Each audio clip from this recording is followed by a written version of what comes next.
What does the latest retail sales data truly tell us about the consumer?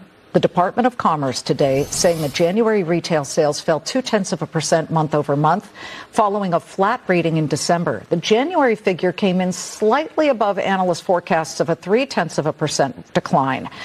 Look, this is a rearview mirror number. It's delayed because of the government shutdown back in November. So January, we don't know what's really going on, but our countdown closer says he does. He likes one company in the sector.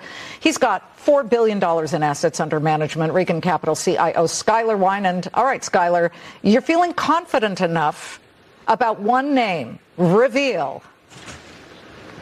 We love Ross Stores. Ross Stores, $68 billion company, annualized 17% since inception. This is a name where both lower-end consumers and higher-end consumers can converge to find deals. You have a store that has turnover of 6 to 7 times per year, and they're not really affected by tariffs. One of the primary sources of their goods and inventory are companies that have already imported goods, like a Ralph Lauren, that may not be able to sell their goods. So they're not selling secondhand, but they're selling merchandise in their stores. And if you go into a Ross Stores, you're going to find a new deal every single week. This is why consumers love it.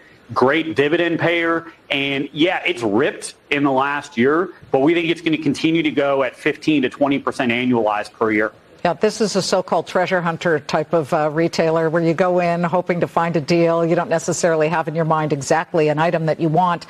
Year to date, I was noticing that it's up 17% compared to the S&P, which is down 1% over the same time period.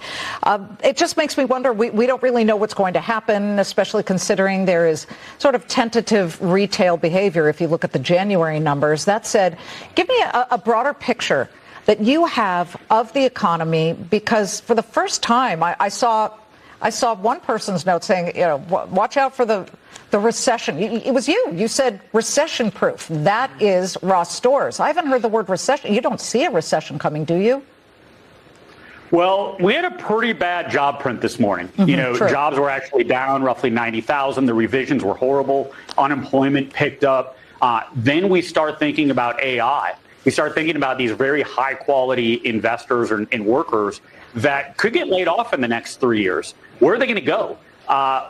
They still have to buy clothes for their kids. They still have to buy clothes for that job interview. They can go into Ross Stores and buy very high quality merchandise at low margins.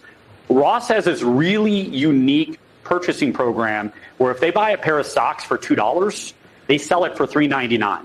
Even if they can sell it for $6.99 or $7.99, they want to get that inventory in and out of the store. So in aggregate, the consumer is doing great. But if you break down those bottom 2 or 3 quintiles, it's not very pretty. And this inflation, oil, et cetera, is not helping. And the tariffs, although there may be refunds coming for at least some of the exporters and the importers, certainly, who had paid them, we'll continue to watch. It's going to be a big week next week. Skyler, thank you so much.